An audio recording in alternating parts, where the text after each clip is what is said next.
Good morning, and welcome to this roundtable discussion on the challenges of publishing in English, seen from the perspective of journal editors from various fields. My name is Susanna Kolb, and I am the coordinator of the academic writing program at the National Autonomous University of Mexico, UNAM. I would like to extend a warm welcome to the 4 journal editors who are joining us today, as well as to our students and the audience watching this event live. Today's panel was organized as part of a Writing for Publishing Purposes workshop directed at UNAM postgraduate students, and it is divided into 2 sections. To begin, each of our guest editors will give a short presentation about the journal they work with and their general experience as editors. After these presentations, I will read out questions from our workshop students to open up the discussion and hopefully achieve an understanding of what publishing in English can imply across the disciplines. Before we begin, I would like to briefly introduce each of our guest editors. Amy East is a research geologist of the U.S. Geological Survey at the Coastal and Marine Geology Program in Santa Cruz, California. She studies how landscapes change over time, focusing on response to hydroclimatic and anthropogenic disturbances. These studies inform resource management as well as fundamental understanding of Earth surface processes. She's also interested in how sediment moves from source to sink and how the sedimentary record reflects changes in sediment supply and transport. She is the editor-in-chief of the Journal of Geophysical Research, Earth Surface. Welcome, Amy East. José Luis Medina Franco is professor of the School of Chemistry at UNAM and a leading researcher of the computer-assisted drug design group of this school. Professor Medina Franco uses molecular modeling and chemoinformatics to understand the activity of biological compounds at the molecular level.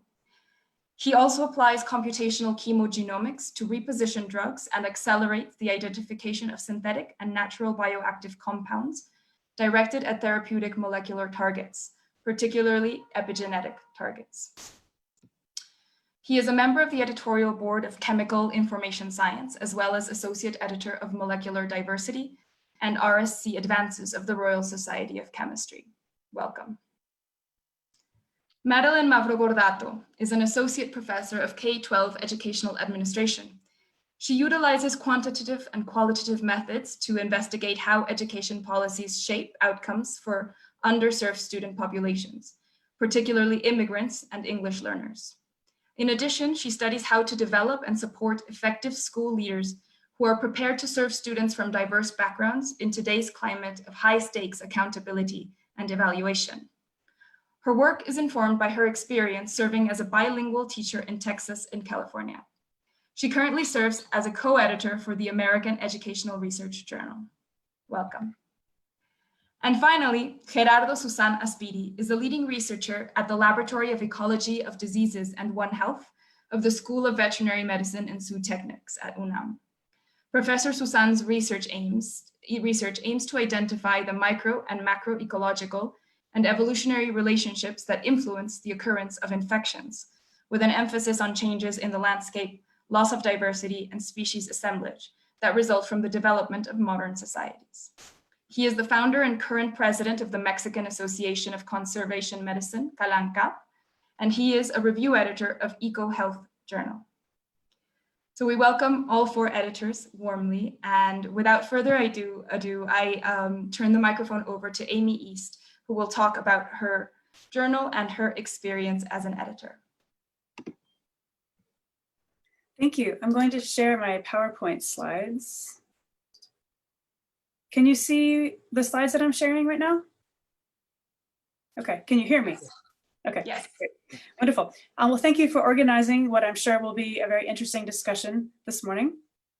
I'd like to provide some information about the Journal of Geophysical Research, Earth Surface, for which I'm currently serving as the editor-in-chief. This journal is one of 22 journals published by the American Geophysical Union in conjunction with Wiley Publishing. The scientific scope of our journal is quite broad. We publish mostly process-based mechanistic studies of river, wind-blown, and coastal sediment transport and morphology, We also cover processes that occur on hill slopes, including landslides, glacial and other cryosphere activity, so cold weather places and landscape functions, soils and weathering, and intersections between tectonics and geomorphology. All of the journals published by the American Geophysical Union are somewhat interconnected. So in our journal, if a paper comes into our journal, which is actually better suited to one of the other of AGU's 22 journals, the editors have the ability to transfer papers among AGU's journals if the authors agree to that. But shown here are the topics that our journal covers. This journal handles around 400 manuscripts per year, which is fairly small for AGU's journals on the whole, although this has been increasing annually and has actually increased substantially during the COVID pandemic. Our submissions have increased 22% in the first half of 2020 compared to the same time period last year. Apparently, many scientists are staying home and writing papers during the pandemic. Most of our papers come from the United States, from Western Europe, and from China. We would love to increase manuscript submissions from other regions, including Latin America. We want to hear from you. We want to read your manuscripts.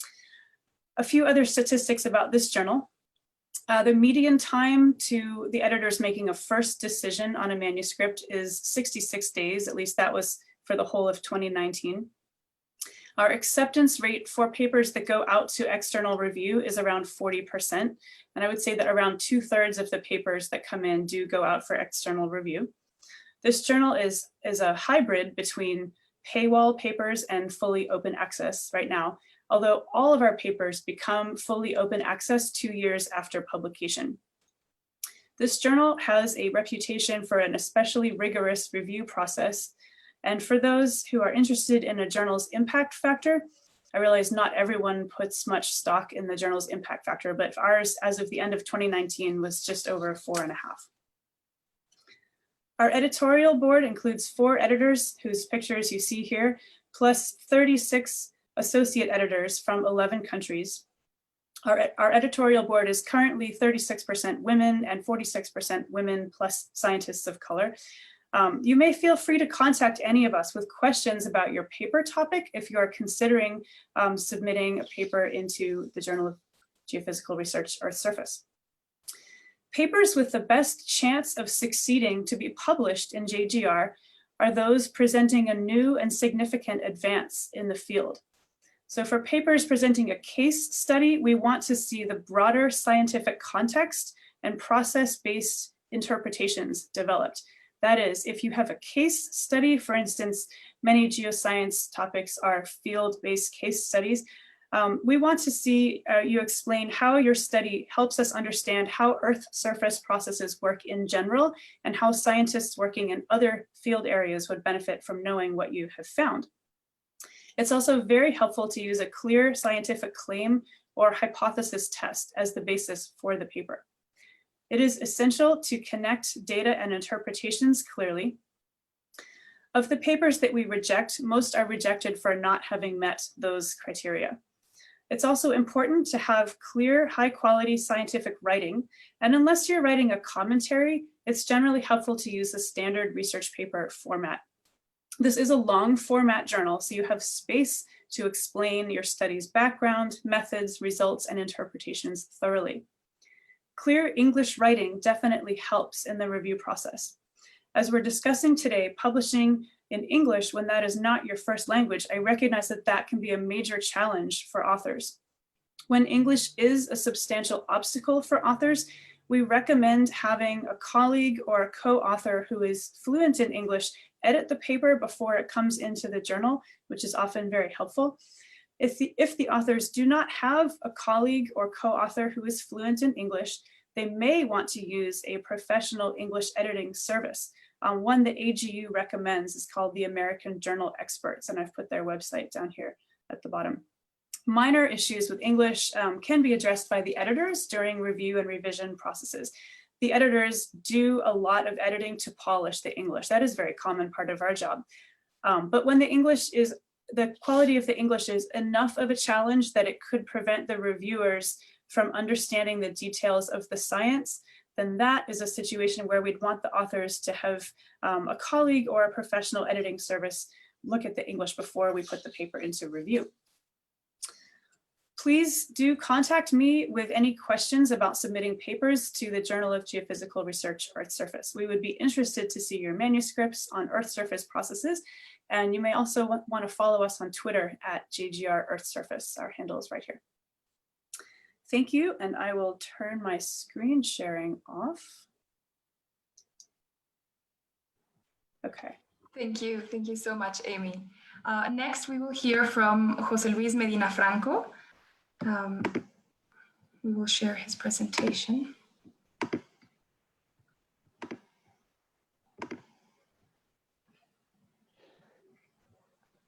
So thank you, Susanna, for the nice introduction and also organizing this session and the invitation to participate in it. So as Susanna mentioned, I work at the School of Chemistry and I'm involved in research. I'm also part of the writing process as an author. As Susanna mentioned, I'm currently Associate Editor of the Journal of the Mexican Chemical Society, served for 4 years, and Associate Editor of RSCC Advances and Molecular Diversity.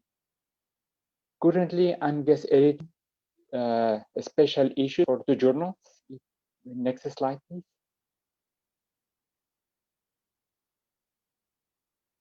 You can, yeah, thanks. One of the journals is Journal of Cheminformatics, and the special issue is in silico structure generation.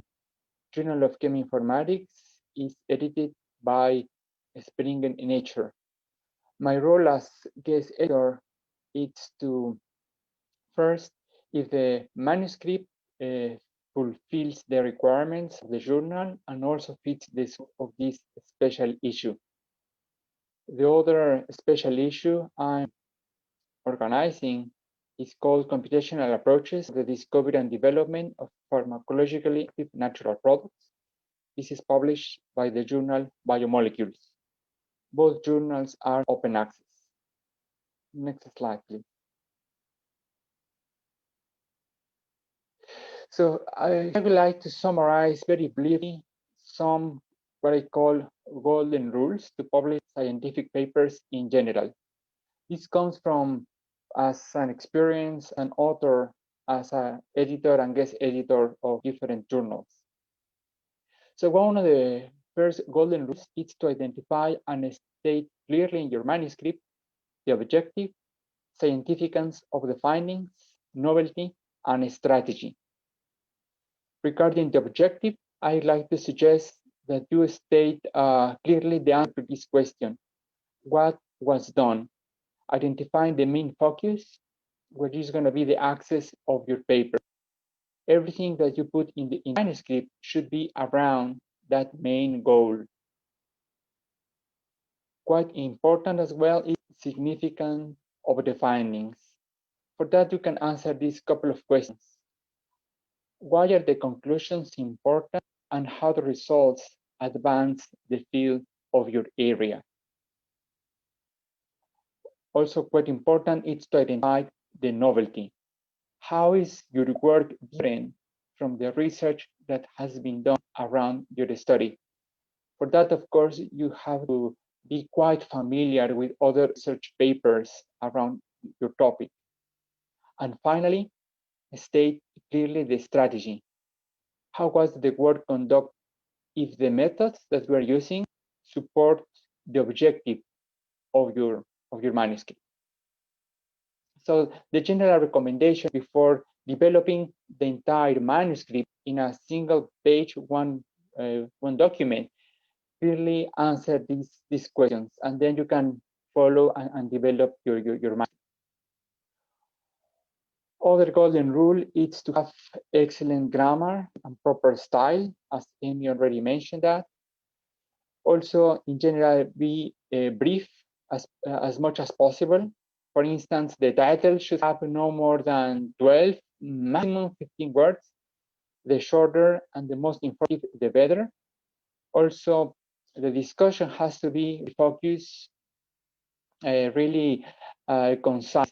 This doesn't mean that your work has to be superficial. but the manuscript itself, you should really be careful on the words and the contents to be as brief as possible. Also do a careful selection of your tables and figures. Prepare a high quality figures, high information content. So kind of here the idea is that the reader or the reviewer should follow the story, should follow the manuscript just by looking at the tables and figures before reading the entire manuscript. And you can realize that because I guess when you're opening or start about a new research paper, what one usually does is to look at the tables and figures and first have a general idea. If the reviewer or reader, for instance, see errors in figures or are not really well prepared, immediately gives you the idea that the entire paper is not carefully written. Also do a proofreading yourself, co-authors, and colleagues. So after you're writing a manuscript, after several days or perhaps months, sometimes you can overlook some mistakes when somebody else reads for the first time the manuscript. Will help you to catch those errors that we're missing. And finally, practice. Be patient with yourself. Follow, probably you have heard about 10,000 hours rule. So with time, you will develop your own style and improve your writing. So finally, there's some common pitfalls that I detect frequently as editor. One of the pitfalls is that the objective is not clear, or there are several objectives in such manuscript, or that objective is not significant. Some papers are not really problem-oriented, but just describes or process data, generates data, and make a summary.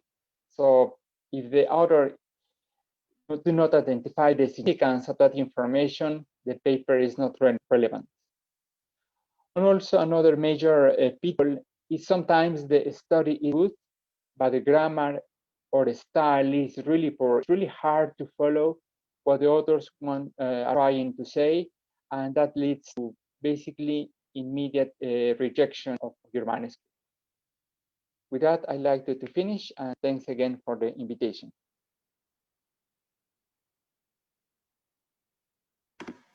Thank you very much, Jose Luis. Next up, we will hear from Madeline Mavrogordato.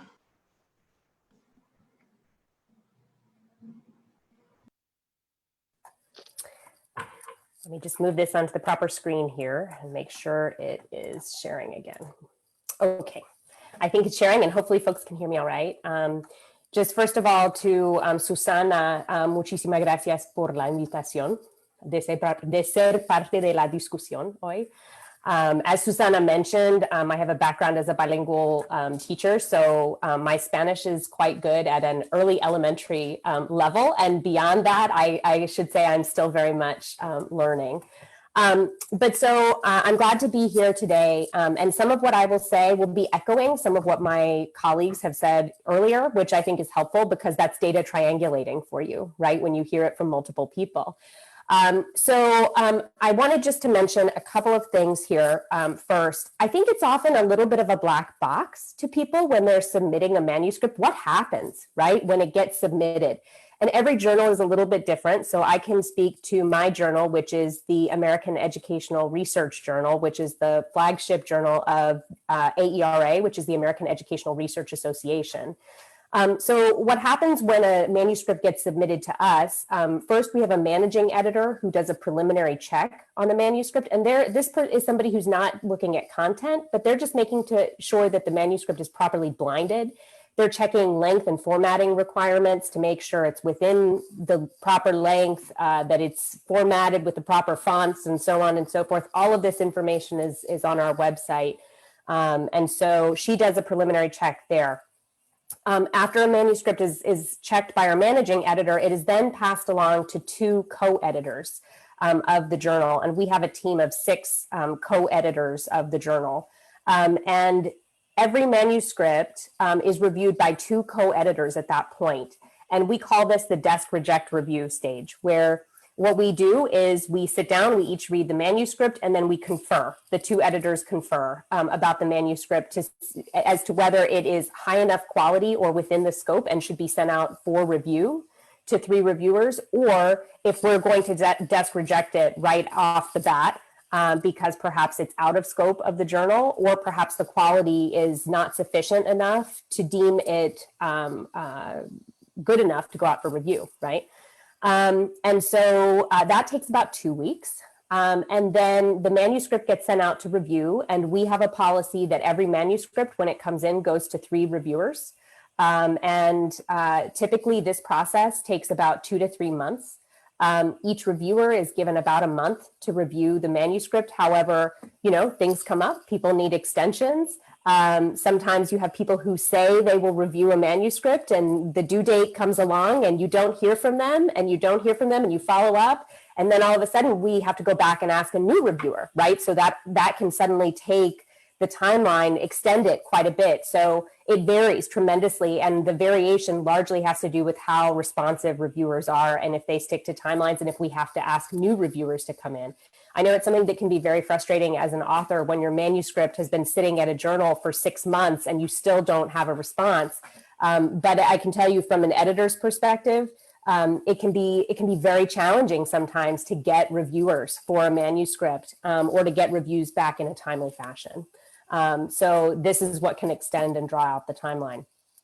After reviews come back, the editorial team looks at the reviews, looks at the manuscript again, and makes a decision. And typically our decisions fall into sort of one of 3 categories. So we either reject the manuscript based on the reviews and the editorial team's thoughts, or we ask the authors to revise and resubmit their manuscript, and we provide them with a lot of feedback, not just from the reviewers, but also the editorial team's comments on the manuscript. And we work really hard to actually synthesize comments for our authors. We don't just provide them the reviews and say, go.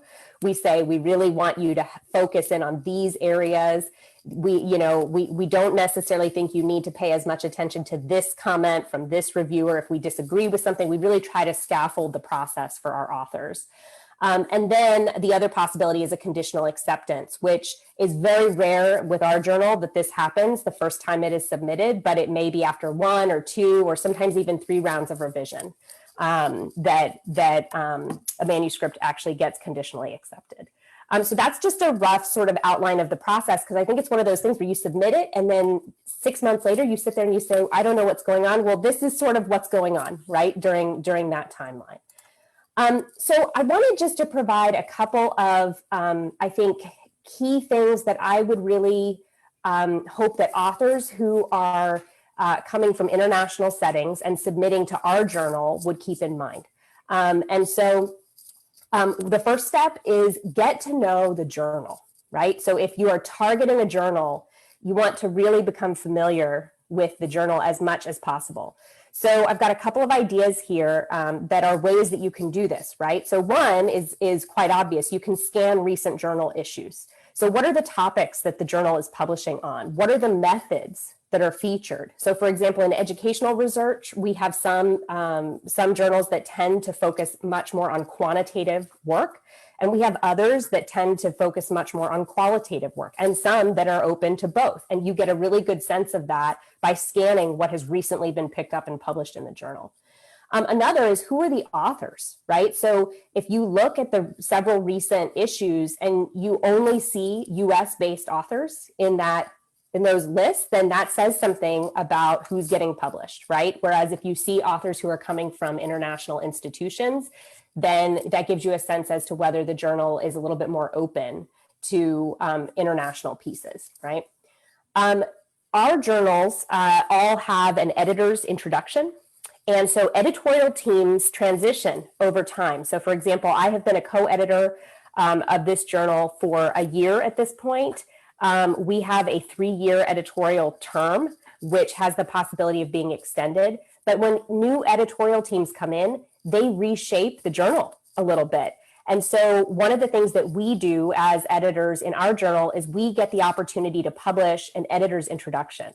And I've just included a little snippet of that here. There's actually, it's a several page introduction in our journal. But if you read this, you get a really good sense of what are the editors looking for, right? Not just what's the scope of the journal, but specifically this editorial team. What are they looking to see? And what areas are they looking to expand upon? Often that's really included in the editor's introduction. So traditionally, the journal may not have published a lot of work by international authors, but it may be a very clear statement. For example, in the editor's introduction, we're looking to expand on comparative and international work, for example. So that I would look for in your journal. And if you can't find it in the journal you're targeting, email one of the editors and ask them if they have an editor's introduction. Ask a trusted colleague or trusted colleagues, plural, for their thoughts on the journal. People who've been doing this for a while have a good sense of, who's open, which journals might be a good fit, these kinds of things. And then also try to get a sense of how the specific journal you are targeting is related to other journals in the field or connected to them. So Amy hit upon this a second ago when she said the American Geophysical Union actually has, I think she said 22 journals, right, that they publish. And each of those journals has a specific role and purpose and scope. And I actually thought, Amy, it's very cool that you guys as editors are able to sort of transfer papers to another journal if it's okay with an author to do that. We don't do that. It's actually something I'm going to take back to my editorial team and say, hey, maybe we should talk to AERA about this idea. But often when we desk reject a piece, we may say, this actually belongs in one of the other AERA journals. And you can see I've got just a little image here of multiple AERA journals. So AERA has 6 different journals that they publish. And so it may not belong here in this one, but we think it belongs in another one. But so we just desk reject the manuscript and suggest to the authors that they submit it to the journal as opposed to transferring it for the authors. So that's sort of step 1, get to know the journal. And then step 2 that I want to mention here is once you sort of get to know the overarching journal, I want you to try to sink your teeth into specific articles in the journal. And so what I call these are mentor texts. So identify recently published mentor texts from the target journal. So it could be a subject area in the journal where it's an article that you know and you've read and is connected to the work that you do. And you want to really take time to carefully read that article. And I always suggest to people focus less on content, right? It's not so much what are their findings or why is this piece significant, but it's more on about the structure and how the article is written in the journal. And if you read across a few mentor texts from the journal, you'll get a really good sense of there's a structure here that this journal tends to use, right? And that'll help you then develop your manuscript in a way that is well aligned with the way the journal tends to publish pieces. And I've got just a couple of guiding questions here as you would look at each of these articles. How does each article motivate the study? How does it use theory to frame the study? How does it describe the data and the sample? How does it explain the analytic strategy used? How does it illustrate analysis and findings? So for example, does it use figures, graphs, tables? How does it connect and build upon the extant literature at this point? So those are some ideas that you can questions you can think of as you're scanning through a couple of mentor texts that you identify. And then finally, just the one, actually, I guess maybe I skipped a slide here. Nope, I guess it's one more after this. So I just identified 2 mentor texts that are pieces that I often refer international authors to, because these are 2 pieces that have been published in our journal, and there are others, but these are 2 that I just think are particularly helpful as mentor texts. So one of them is a comparative piece that scans across different countries. It's a cross-national comparison. And then another is a piece that looks at the refugee population, and not within the United States, but the refugee population actually in the Middle East. And so these are pieces where you can get a sense of how people have successfully talked about these issues in our journal, right? So they would be helpful mentor texts. And then I will wrap up because I think my time is quickly winding down here with just a couple of common pitfalls. So I'm using the same language that Jose used just a second ago, around common pitfalls, like these issues we see arise as editors. First and foremost, we get pieces that are submitted that are out of the scope of the journal. And it's one of those things that's pretty basic. You know, you read the editor's introduction, you read the scope of the journal, and you should have a pretty good sense of what gets published in the journal. If you have any questions, you can reach out to us as editors, and we're happy to help with that as well. I think one of the other issues, which I will echo what the previous editors have said, the writing is not polished or it is difficult to understand. We understand there are typos. We have copy editors who help with these things when a manuscript actually gets accepted. It doesn't have to be absolutely perfect, but if the writing or the language interferes with the understanding or makes our reviewers' jobs difficult, we won't send the manuscript out because we know our reviewers' time is precious. And so we're not going to hand them a manuscript that is going to be challenging for them to read and understand. So again, try to get feedback from a colleague who is successfully published in English before submitting, preferably a native English speaker. And if I were publishing, or I mean, I can tell you whenever I write anything in Spanish, which hasn't been academic work, but anything that I'm writing in Spanish, I hand it to a native Spanish speaker and have them help me with it. So this absolutely works both ways. I think one of the other issues we really see in our journal is that the methods or the analytic strategy are unclear or lack depth. So we really focus in our journal on empirical work, and a hallmark of empirical work is it needs to be replicable, right? So somebody needs to be able to pick up the article and say, okay, this is what this author did. I'm going to replicate this in another setting. And so if the details are insufficient to allow somebody to be able to replicate the work, then that's going to be a problem because it makes it really isn't replicable at that point because the level of detail is not included. And then I think one of the other issues that we have in our journal, because our journal is across the entire field of education as this flagship American Educational Research Association journal, is that the contribution that a piece might make is too narrow for our journal's broad readership. If it is on a very specific, narrow thing, so for example, how a child is learning a second language and we're focused on grammatical structures in the classroom, that is not going to appeal to our broad readership. And we would actually desk reject that piece, and we would suggest a more specifically focused journal that focuses on linguistic issues of young children. And so that's how we would sort of handle that situation. But that's a big issue in our journal because our journal has a very broad focus. And so the implications and contributions that pieces need to make need to speak to a large readership. So I think that's what I have, Susana, and I'll be glad to hear people's questions. Thank you so much, Madeline. Next up, we will hear from Gerardo Susan before opening the floor to questions from our students. Hello, thank you, Susana. Thank you, Paulina. It's a pleasure to be here. And well, I'm going to talk about the EcoHealth Journal and my experience as a review editor. EcoHealth Journal, the organization is the editor-in-chief. There are 5 executive editors, a managing editor who is always helping to solve small details, and other assistance editors.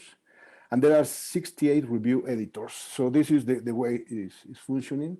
I agree with all previous comments that as a review editor and to find reviewers is difficult, especially in this time in the COVID. Most of people are very busy doing different research, and it's very difficult to get reviewers for different papers. No?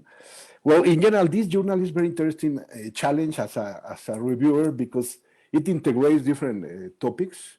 It's an international journal that at the interface of ecology, health sciences, and sustainability addresses health and sustainability challenges with diverse settings, ranging from public health practice and human and veterinary medicine to conservation and ecosystem management, to rural and urban development and planning. So if you see, it's completely, you can send whatever you do in urban aspects, in rural, in conservation. It's very, very broad.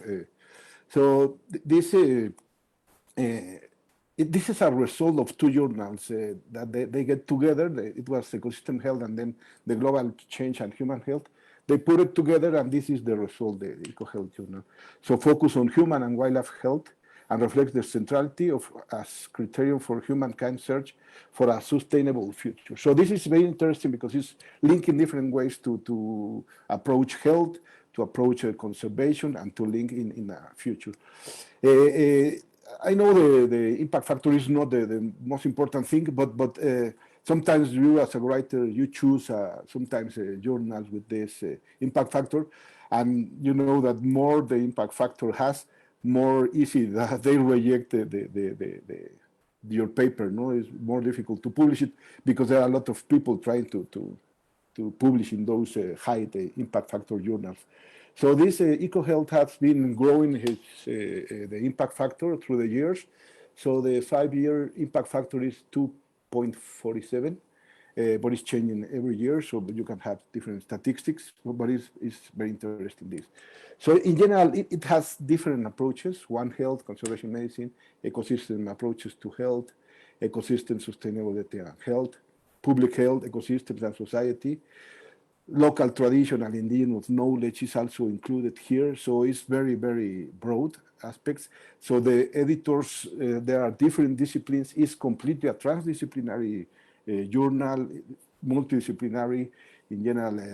That's interesting because you can talk about economics, sociology, and find the editors and to that integrate this kind of.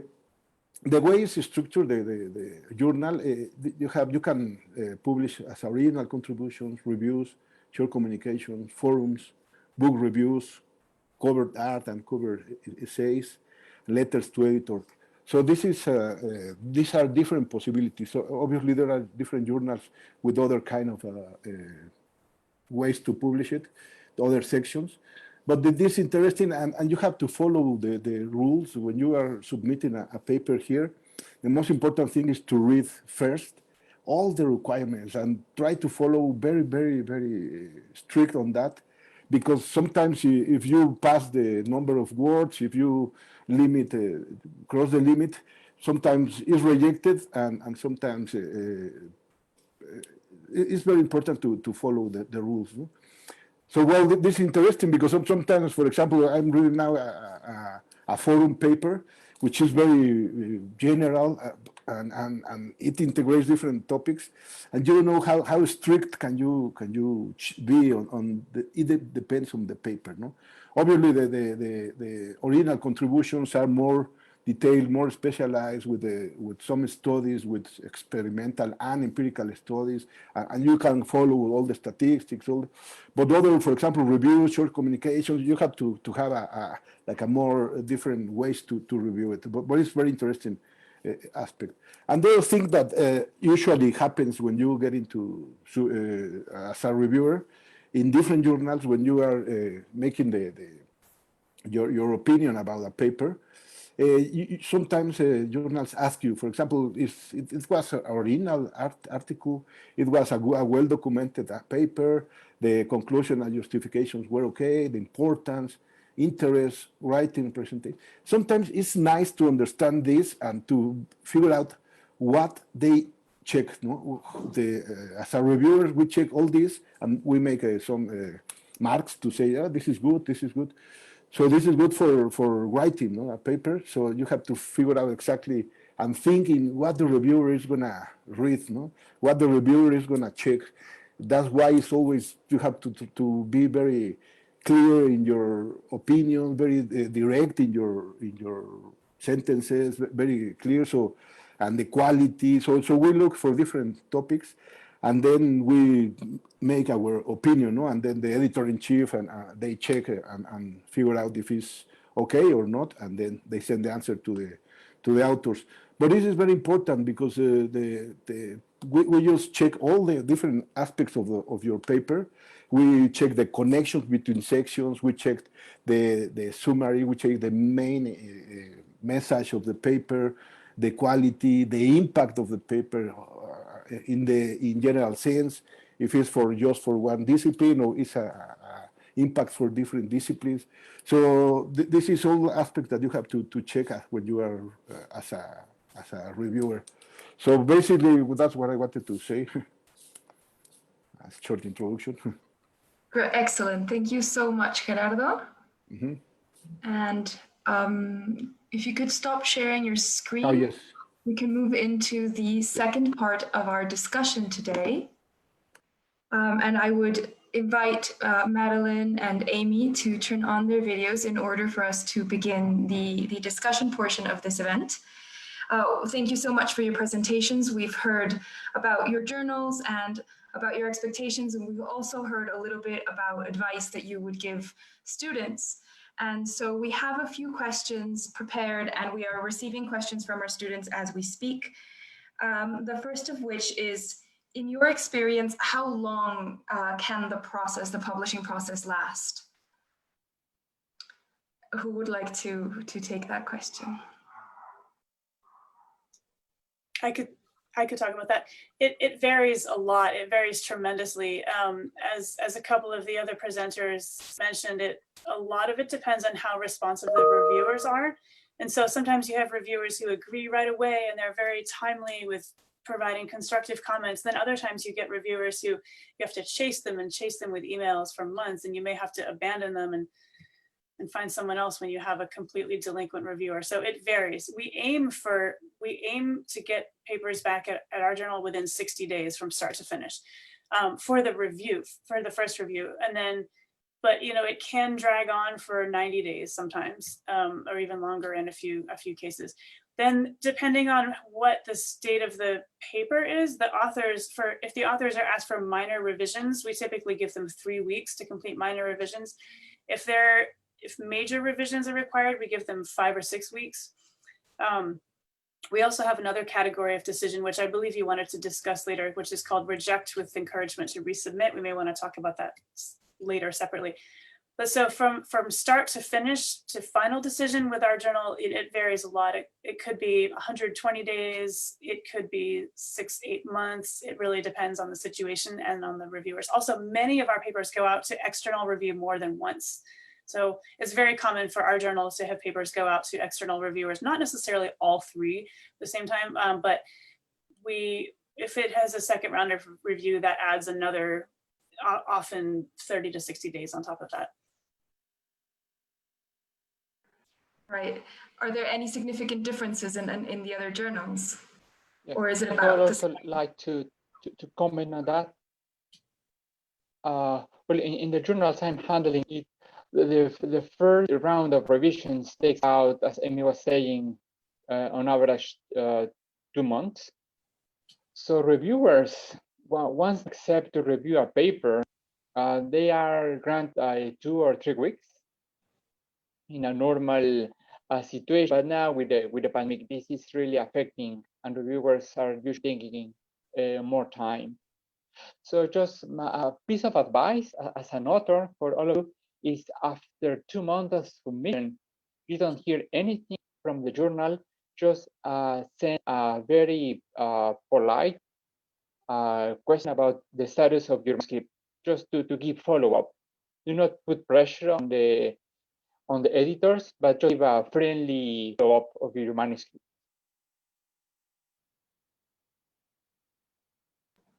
Thank you. That's good advice. We have 2 further questions. These final ones are from Daniela Cortés, who is studying, we call it Ciencias del Mar y Limnología, ocean studies, who has 2 questions. First, how long should a paper be a good research paper? She has heard that up to 10,000 words, and she wonders whether this is a rule. And also, how often do you deal with issues of plagiarism? So I'll answer that just a little bit based on our journal. I think it is journal to journal, right, in terms of what a good paper is. So we actually, in the American Educational Research Association, the journals have different lengths, right? So we have one journal that has much shorter pieces, and then our journal tends to be longer because it's a focus on the empirical pieces, and that takes longer to explain.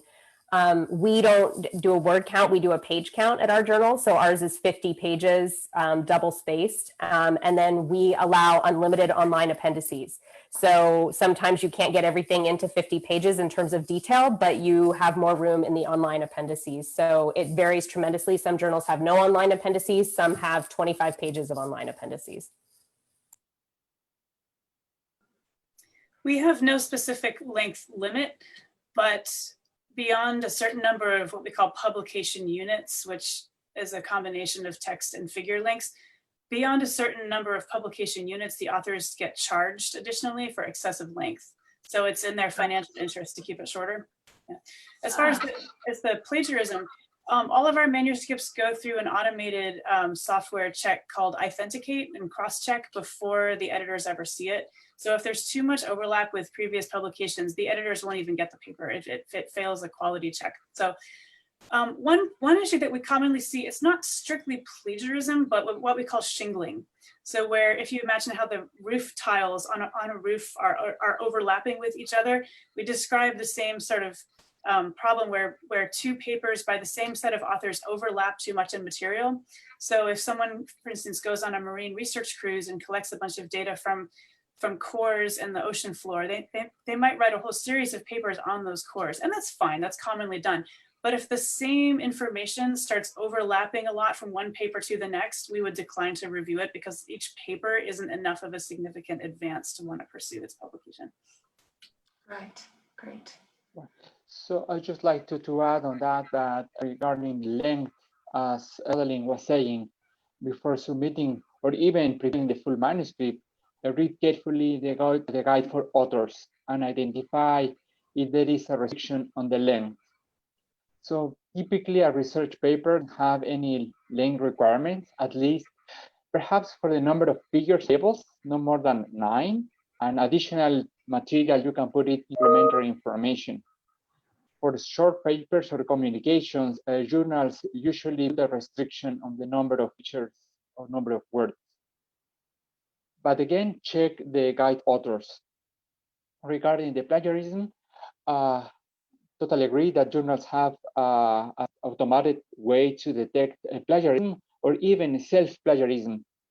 And it's usually sometimes that authors make, let's say, a honest mistake with the methods of two researchers are quite similar, just tend to copy because they say, well, the methods are the same, I'm just gonna copy and paste the section. So that I quickly identified in the software. And the advice there is to, if you are using exactly the same method, just make a reference to the other paper where you are using the method, or just highlight the major differences if you are making slightly modifications. Thank you so much for those answers. The following question is from Verónica López Delgado from postgraduate program in Earth Sciences. And she asks how you as editors proceed when you receive a paper on a very, very specific topic and there are a few reviewers who master or are experts on this topic. Do you look for guest reviewers or how do you proceed? That can take time. It does. That's probably one of the biggest delays that gets introduced in our journal is just finding reviewers when the reviewer pool is very small for a particular topic. You can always find someone. The problem is whether you can find someone who hasn't worked closely with the authors if it's a very niche field. So it does take time, and we will always find someone, but it may take longer. We sometimes, if we really have a hard time finding reviewers, we will sometimes go back to the author and ask for additional suggested names. Typically, when authors submit a paper, they're asked to provide names of suggested reviewers, and usually the editors might go to one of those and then they find the rest themselves, because we find that people suggest authors that they expect might be more friendly toward their paper. But if you really cannot find enough reviewers for a topic on which few people work, we will probably just go back to the authors and ask for more suggestions. That's common. I think one of the, oh, I'm sorry, Susanna. No, go ahead, Madeline. Yes. One of the things that we really try to do is we try to think about bringing in reviewers that have different sets of expertise. So for example, we want to make sure that we have somebody who has knowledge on the content, right? Like the area, sort of, I think what Veronica was asking about specifically, like in that niche area, right? Somebody who knows that. But then we could bring in one reviewer who's a methods expert, right? Who knows the methodology inside and out, but maybe is less familiar with the content itself. And then we actually really love to have somebody who's more of a generalist reviewer who may be a little bit outside of the area, because our journal is meant to be for a large audience. And if a reviewer like that cannot connect with the piece or has a hard time understanding it, then that says it may not be the right fit for our journal, or it would need to be revised substantially to be more accessible to the more generalist audience. So we try to think about reviewers hitting different targets with their reviews. Right, absolutely, of course. And I imagine that's also something that comes up in an interdisciplinary journal like EcoHealth. Would you say so, Gerardo, the difficulty of finding reviewers for interdisciplinary papers? Yes, but we have the same option that you try to figure out a broad kind of reviewers. And it's funny because when you get the responses, sometimes one reviewer says, oh, this is great paper, and the other say, no, it's more specific, no, it's not well designed, the experiment and the statistics are not okay. So you can have different opinions, which is important in this kind of interdisciplinary approach, because sometimes you have to have the sociological aspect included in the paper, or sometimes the statistical aspect, or sometimes the evolutionary aspect or the ecological aspect. So it's good to have different point of views, not only the specialist, and it depends about the kind of paper they are wanted to submit. No? But yes, we have the same situation. Right, yes. Yeah, Great. I would also like to take home message from this discussion that while preparing your manuscript, start thinking about the potential reviewers. If the journal asks for suggested names, so while you develop your manuscript, you can, so sometimes reviewers are authors from papers that you are citing in the introduction, for instance. Also, you can do a search by keywords. So most journals ask for keywords of your manuscript, 5, sometimes even 10 keywords. So you can search in the journal platforms for the keywords, what authors are publishing in those topics. And then you can have some ideas of potential reviewers. Excellent, absolutely. Thank you. The following question is from Laura Judith Giraldo Khalil, from a PhD in biological sciences. She asks what your opinion or position is regarding preprint services. And just to give context to our viewers, in academic publishing, a preprint is a version of a scholarly or scientific paper that precedes formal peer review and publication in a peer-reviewed scholarly or scientific journal. The preprint may be available, often as a non-typeset version, available free, before and or after a paper is published in a journal.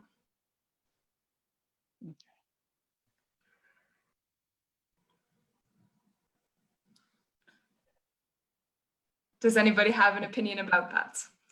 About these preprints published and made available online before peer review? So what I'd like to start, I think personally, at least in our field of chemistry, it's overall a good idea to have a preprint in a highly visible preprint server like ChemArchive or bioRxiv in the instances. So one of the advantages of print server is that if you want to disseminate what is finally the process of publishing, disseminate your work fast, disseminate that work in the preprint, because it takes just a couple of days. Of course, prepare a very high quality paper, so the preprint is serious. So don't post in any draft. So in that way, you are disseminating your work first, because as was discussed previously, the normal peer review can take sometimes months. So maybe that's a good idea to disseminate your work fast. Also, you can have comments, because that's kind of a very social thing. you can have feedback from the readers of the preprint and have already some ideas of how to improve your work. And also, for more practical reasons, if you're applying for a job, for applying for a postdoc, and you have to publish something good but quick, you can cross-reference publication with the manuscript in the print server, and you don't have to wait months before it's already published in a peer-reviewed journal. Right. And just to finish my comment on that, there is recently a very good comment in Nature Chemistry talking about the process of preprint advantages, and also, of course, some advantages of these servers. Thank you. So it sounds like in a discipline such as chemistry, preprint can be a good idea, especially in a discipline that is fast-paced, in which it is important for your results to be published soon, perhaps even if other groups are studying similar topics. I wonder if it's the same case in other disciplines, or whether the idea to preprint is even considered in these other disciplines, such as education or geophysics or ecology. The earth sciences use several preprint servers. One is called Earth Archive, and then there's one that the American Geophysical Union runs called ESOR. When our authors submit to any of the AGU journals, they have the option of doing a one-click transfer. So at the same time as it's going to the journal, they can also have their manuscript go to the AGU preprint server. About half of the authors at AGU journals choose that option.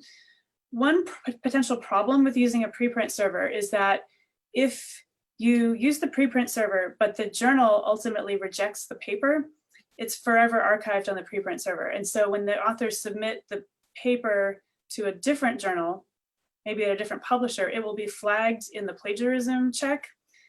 It's not plagiarism, we understand what happened, but it slows us down because we have to go back to the authors and say, oh, we're seeing basically the same paper showed up in the cross-check plagiarism checker, which is checking, the entire internet for your paper. What happened with that? Tell us the situation, because the same paper is already online. It has a DOI number. It says it's a publication. So the authors have to go back and forth with the editors and explain the situation, which kind of slows it down. Right, absolutely. So that is at least one drawback to the process. Mm-hmm. Thank you. In education, we don't tend to do a lot of preprint. I think what we do tend to see is, people will have archives of conference papers, right? So it may appear as a conference paper, or we also have working papers, but we don't tend, and most people don't tend to use like preprint services, right? There's sort of some of these other avenues. I will say one of the other, I agree with the time, right? Especially if you're going on the job market and you need to sort of get something out there. I think that's helpful. Or you have concerns about needing something to be out there with your name on it before somebody else has the same idea with their name on it, right? Because then it's out there in a way, and you've sort of staked a claim. But I think one of the other issues that we have seen arise just on the editorial side is when papers are sort of circulated widely through one of these avenues in education, we'll ask people to review, and they will say, I can't review because I know who wrote this paper. I've seen it, right? I've interacted with this paper. So sometimes having a paper that's widely circulated can backfire in that some of the ideal reviewers or people who editors might have chosen to review the paper are unable to review because they can't do so blindly. Yes, in the ecology discipline, these preprint services have been increasing the last year, and now plenty of papers are published in these preprint services. And it seems like talking with different researchers, most of the people agree with this, because it's an opportunity to disseminate your research, but with a lot of goods and bad things, because bad things, sometimes the quality is not the measure and different aspects, but I think in some way, these kind of situations are going to be more common in the future, I guess. It's going to be easier to get data from all over the places. It's like the democratization of the information. Now it's going to be available for everybody. And I think it's a good way, no? It's a good way. What do you found in your research in that part of the world? Let me see, and I can do analysis. So it could be nice for science in general, in the aspects. The problem is the quality and the rules and how to work with this. No, it's interesting, a topic to discuss deeply. No? Yes. Absolutely, absolutely. It's an interesting issue, and it is becoming a tendency. Thank you so much. We have another question from Aimee Rubini in the program of biological sciences. And she wonders whether the journals that charge the most are or tend to be the best in the field. Is there a correlation between price and quality, I guess? Can I just ask for clarification? When we say charge, does that mean when you submit the authors pay, or is that charge meaning pay for publish journals? I would say pay for publish, but if there are journals that charge to submit, then would those also be an indicator of a good or a bad or even a predatory journal? I'll just, since I've got my mic off already, in education, the vast majority of our journals that are reputable do not charge. I know that varies in other fields, but we do not charge authors to submit. And if you are paying a fee to publish, then often that is indicative of a low quality / if you want to say predatory journal. They do not tend to be high quality journals, and the peer review process is not one that most people trust. To clarify, that would be submission costs. So no journals in your field that are considered reputable would charge to submit, but do they charge a publication fee once the paper has been accepted? No. The only publication fee that you might pay would be is if you want your piece to be open access immediately. And I know Amy mentioned briefly, like the idea of if you're beyond a certain length, or like if you want your figures in color versus black and white, you might pay some of those fees. But our journals in education, authors are not paying to submit a piece. There's like 1 or 2 rare exceptions to that, but the vast majority, it's a free process. If you're asked to pay, then I would look a little bit more deeply into the journal to make sure that it's a good fit. Thank you. Great. What about in other fields? Amy? In the earth sciences, I think I've never heard of a journal in the earth sciences charging authors to submit papers, but fees to publish are very common. Ours at AGU, it depends on the journal. Some are quite high, some are lower, but they're almost always there, except for the review journal, which is Reviews of Geophysics. I don't see much correlation between the amount that authors pay to publish if the paper is accepted and the journal quality. I mean, I know some journals in our field that are quite expensive and quite good quality, and then some that are quite expensive and also not very good quality. So I think there's not a strong correlation in earth sciences. Right, thank you. Yeah, I think in chemistry it's about the same. There are high quality journals that do not charge, what is called the article processing charge. There are also several journals that charge a lot to the authors. But now, well, I think this is a controversial point because there are also more and more very good journals that are taking the name of the good journal and now to charge a lot.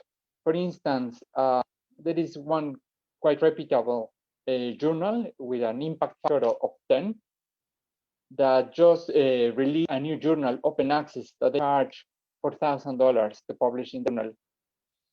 And I think it's, well, maybe that's a separate topic, but as an authors, we have to be very careful between the disseminate our work or just to have prestige. And sometimes I think that journals are playing with us. You are going to publish with us because you're going to be very famous, but you have to pay for that. Just be careful with that. Yeah, the same happened in ecology, very similar. Good journals, sometimes they don't charge. Good journals, they charge a lot, but also bad journals, they charge a lot, and bad journals, sometimes they don't. So it's not really, I agree that there's not a correlation, no, with that, with the quality and the price. Great. Thank you so much. So there seems to be, there are some differences across the disciplines, but also consensus. This question is from Lilith Bogosian from Earth Sciences. And she has been told by several senior scholars in her field that the recommendations for authors in the journal are only recommendations, but that at the end of the day, the reviewers use their own criteria. So that she, you know, it's not that important because they can still reject your paper or still determine yes or no based on other criteria. Would you say this is true, or are the recommendations for authors taken into account by the reviewers and editors? We in our journal, which is an earth science journal, we tend to look at the whole situation. I mean, you certainly see situations where the reviewers have their own ideas about what's appropriate for the journal that don't align very well with what the editorial board thinks is appropriate for the journal, and we tend to be able to spot those situations fairly readily. I would say, yeah, it comes down to a combination of looking at what's recommended for the authors, what the journal aims and scope are, whether the editors feel that this is new cutting edge material that we want to publish that will be like a high impact publication for the journal as well. Is it the appropriate venue for the author's work to come out? Will it be seen and used in this journal? And then also considering what the reviewers think. But we are aware that sometimes reviewers have quite a different idea of what the journal should do than the journal itself and its editorial board think. And so we don't take reviewers' comments as gospel without examining them. I want you to say, we of course value the reviewers' comments. We always value the time people put into writing them, but we do also look at the whole situation, not just the opinion of one reviewer. I think that that's also really why there is an editorial team, right? Because if we didn't need to have some discretion on these things, then we wouldn't need to have editors. We could just have manuscripts sent to reviewers and have the reviewers sort of have a vote, right? and whoever wins in terms of the vote, that is what it is. And so I think that editors really work to do that. The other thing our journal does, sometimes we rescind reviews. So on rare occasion, we get reviews back that are inappropriate or are really just poorly done.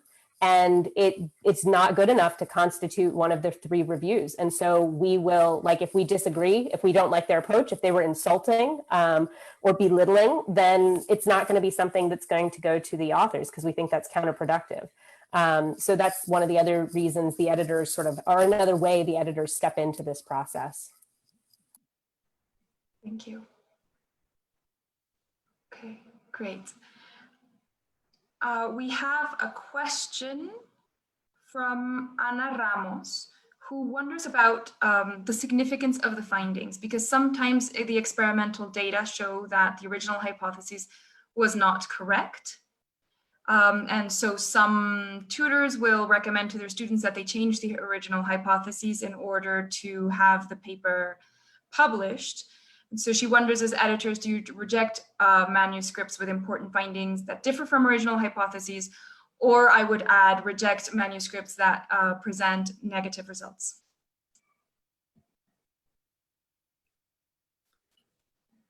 I'm very much in favor of publishing negative results.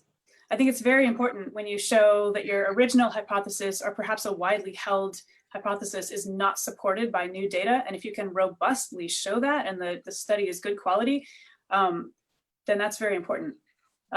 It can be a more difficult barrier, I guess, to meet the bar to show that the hypothesis is not supported. But no, we absolutely have nothing against those studies. It's what matters more is the quality of the work and how robustly the hypothesis is supported or rejected. Great, thank you. So, yeah, like in my view, in my opinion, a significance of the work can mean a positive result. You can have a negative result, but it's still very significant. So as Amy was saying, there is something very well established in your field, and based on that, you are writing your hypothesis, and now the results that we are getting disprove that hypothesis. This is significant.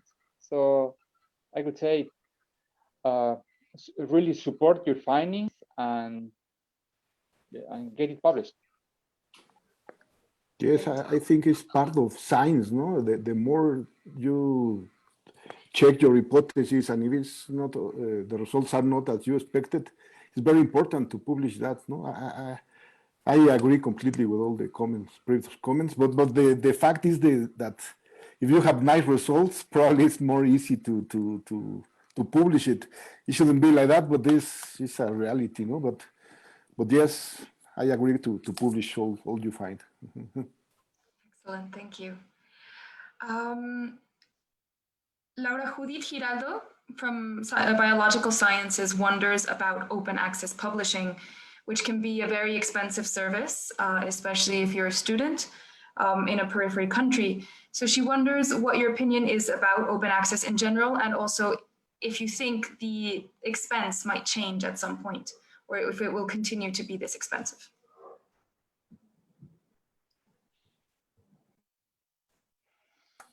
I don't know about it changing in terms of cost. I mean, there are hard costs that are associated with keeping the journal running, right? And so if there are not subscription fees that are being paid to get access, there has to be some source of funding. But I will say that one of the things I think is changing quite a bit, at least in my field, we have a lot of funders of educational research who are encouraging authors or even requiring authors, well, people who are submitting grant proposals, to write into their budget open access fees, because they want to make sure that the work that is paid for by a research grant is going to be accessible to the broader public. So for example, I submitted a proposal earlier this summer, a couple of proposals, and each of those had money set aside, earmarked for the publication process. I know that doesn't help a student, right, who's sort of going through this right now, because getting those kinds of larger grants often don't happen until you're a little bit further along. But so I would say for open access right now, fees, to me in my field, it's not a huge concern for a student who's going out on the market. What matters is that you're getting published, not whether it's open access. And then as you advance and are in a role that will allow you to garner funding to support that, then I would turn that direction as much as possible. There are very, very many complicated conversations going on in scientific publishing about the role of open access right now. And even some institutions, some university systems have stopped their contracts with publishers over this issue. One model that's increasingly being used in Europe is that publishers will have agreements with groups of institutions, groups of universities, or groups of government-funded research agencies, so that the authors of those institutions will never have to pay publication fees through that publisher. So for instance, there's a publication group based in Europe, Copernicus, who has agreements with many host institutions that any authors who are publishing through those universities and through those host institutions won't be charged any fees at all to publish. So I think that model will probably increasingly be used in other parts of the world as well, but it's just starting to become on the scene in the United States. It's also worth mentioning too that at least at some journals, including ours, the fees are somewhat at the editor's discretion. So if authors write, particularly from countries where they traditionally have a lot less research budget, a lot less money available in that country for research, but they've written a great paper, the authors can contact the editors and say, look, our paper's been accepted, you know, we're excited to publish in your journal, but we can't cover the entire fee. Can we pay a reduced fee or even a waived fee? And the editors, if the paper has done very, very well in review and it's an especially hot topic, the editors have some discretion to reduce or waive the author's fees in cases like that. It never hurts to ask. They may say they can't do it, but it doesn't hurt to ask. But it's best to ask after your paper's done well in review.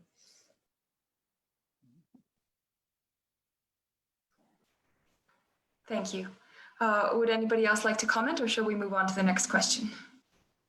Just very quickly, as a student, be not a solution, but as a workaround, identify if you want to publish in a certain journal, but it charges a lot, and you already asked, or you just simply don't have the budget now. Just don't torture yourself and find a non-open access journal to get publish your work.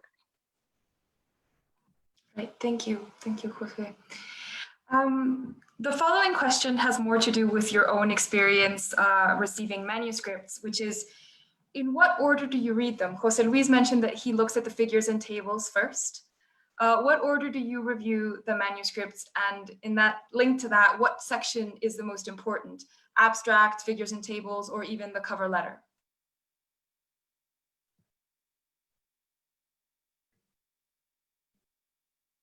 Who would like to begin? That's okay. Gerardo? Well, yes, I always like to read the abstract first, and then to have an idea, and then I start to check the cover letter, and then check the introduction, and I always try back to the abstract, and I'm reading sections, and trying to establish the link between sections. I always focus on the links on the sections, because sometimes results or sometimes the discussion is far away about the abstract, or is far away about the objectives. So always you have to get back to if they are connected or not, the ideas, if they are speaking, or sometimes the results appear new things that you didn't read in the objectives, in the introduction, in the background, and suddenly what is this about? So you try to check all these links. So it's like you start in one section, at the end you are getting back into all other sections, in my case as a reviewer. Yes.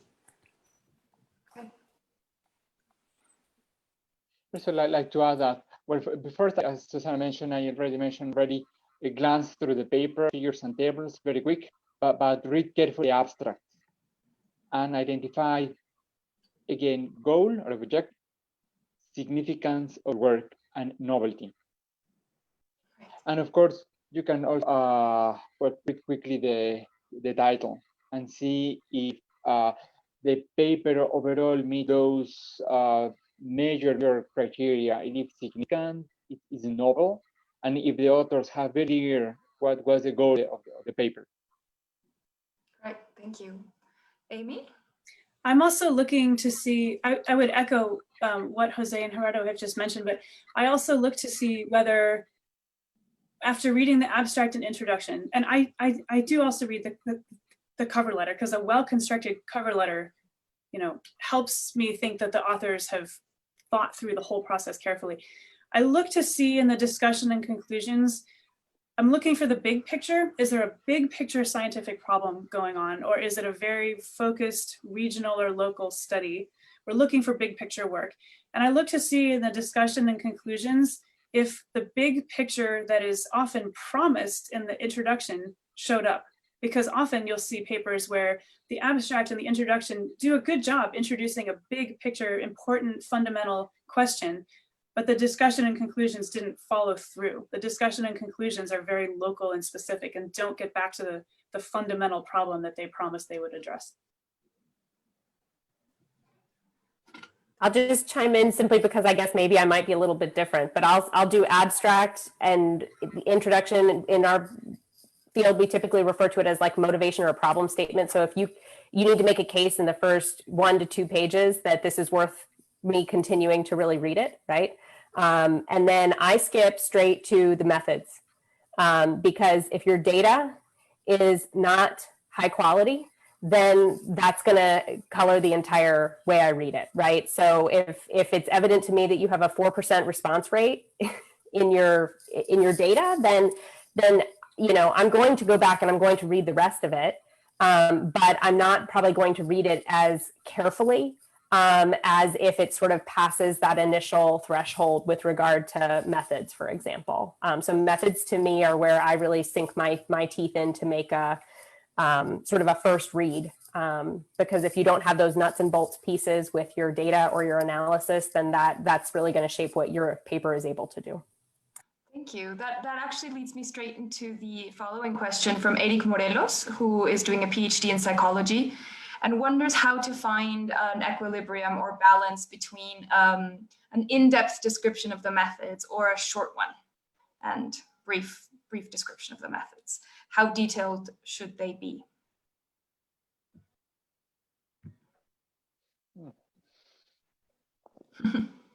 Be detailed. We have space. Great. I think more detail is better than less, and particularly with options around online appendices. So for example, if you're collecting qualitative data, you can include your interview protocols in online appendices. They don't have to take up space in the article itself. Or if you have a sampling plan that you want to really lay out and explain, you can do that in an online appendix, and it doesn't have to be this big segue in the article itself. Editors will tell you if it's too much detail, right? And they may say, pare back on this, this, or this, but I think editors are much more likely to say, pull back on these kinds of things, as opposed to let's move forward with this manuscript when there are so many unknowns because we don't have enough information. Right, of course. So in chemistry, the more and more journals are publishing with the idea that someone should be able to produce your work by reading your methods. That doesn't mean that in the main text you have to put just everything. That's why you can use supplementary information to put additional details. Also, it's not necessary to put just everything. So what time of day you begin your experiment, so on and so forth. Also get familiar with the methods that are published in that journal.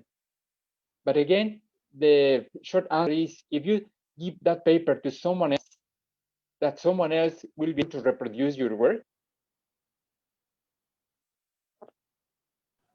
Right, absolutely. Thank you. Thank you. Well, we have a few minutes left before finishing this panel, which I think has been very interesting and has given us a very broad perspective across the disciplines. We were wondering what would be your advice for emerging scholars, young scholars from Latin American countries publishing in your journals or in general in journals in English and in the international academic scene?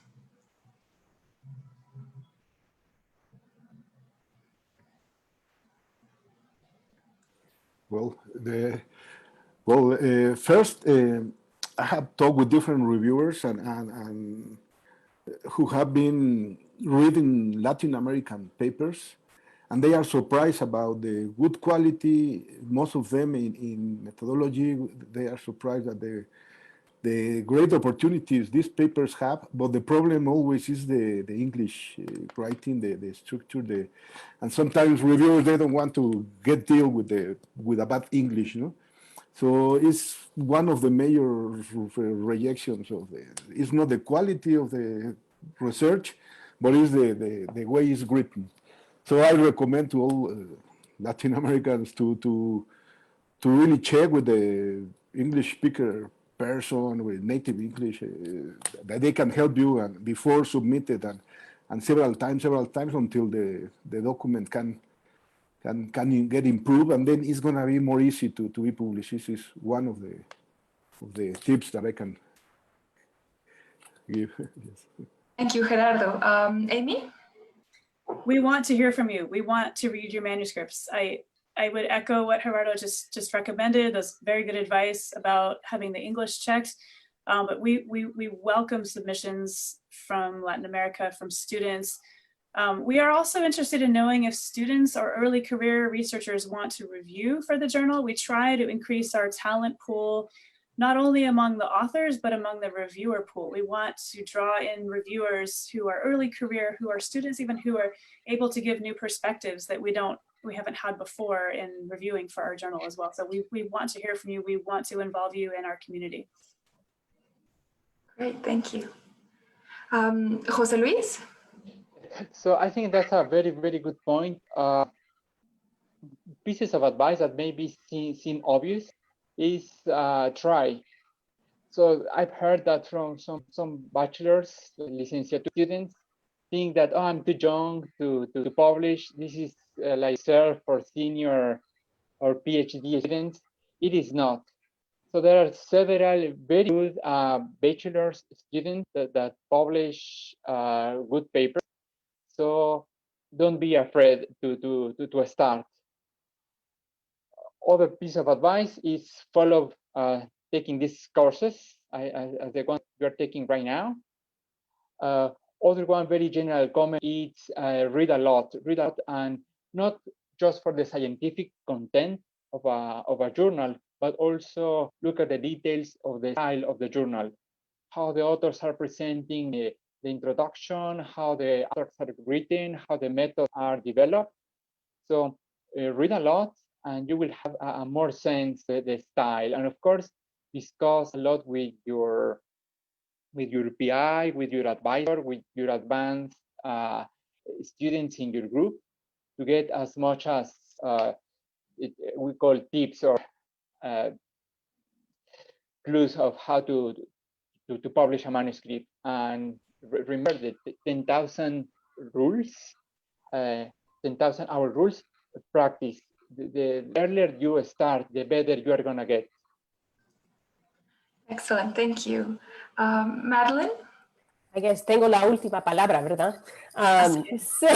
So I think one thing that I would just mention and echo what other people have said, but focus on the idea and focus on the nuts and bolts of the study, right? And I think that if it is a high quality study, it can move and migrate into English, right? So don't get bogged down by or intimidated by it being in English. Focus on the study. Write it in puro español, right? If you need to the first time, and then go through the process of translation if that's what you need to do. But I think if you just don't want to allow yourself to be intimidated by publishing in English. It's the nuts and bolts of the study that matter. The English piece can come second if it needs to. So I would say that. And I think just the one other thing that is worth mentioning is I do think this is unfair, right? That there has to be so much publication that happens in English. I don't think it has to be that way. I actually think that we will, in the next 10, 20 years, begin to see a lot of translation and a lot of pieces being published in multiple languages across different journals. So, for example, Education Policy Analysis Archives is one that is a journal in education that publishes in English, Spanish, and Portuguese right now. And so, you know, there are journals, especially as translation becomes easier, right? That I think we're going to see that continue to happen. So I would just encourage everybody as you step into academic roles for all of us to just continue to nudge on this sort of hegemonic English side of things, because I think we need to move toward things being published in multiple languages because there's a power dynamic at play and that is not fair. So I just want to voice that personally. Thank you so much. Thank you, Madeline. Thank you, Amy, Gerardo, Jose Luis. This has been a very interesting session, which has allowed us to also understand that editors are people, you know, more than these mythical creatures that hide behind a journal, and also to understand what might be expected or what interests might be moving journals forward. So once again, thank you so much for taking the time to talk to us. And at the end of this session, we will be sending you an official thank you for this participation.